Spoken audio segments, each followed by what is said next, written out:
principles of architecture.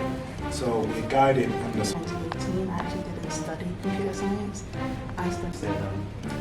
I've been in the tech field for 6 years. I have a bit of programming experience. I come from an anthropology background. help yourself to sorry, yeah, this one.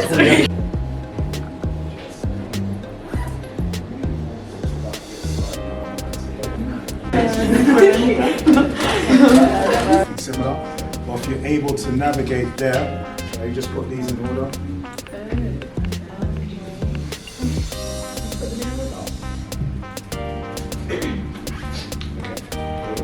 Anyone have any issues?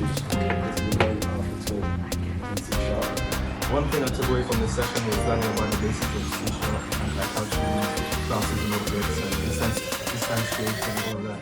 So what did you guys enjoy most about this session?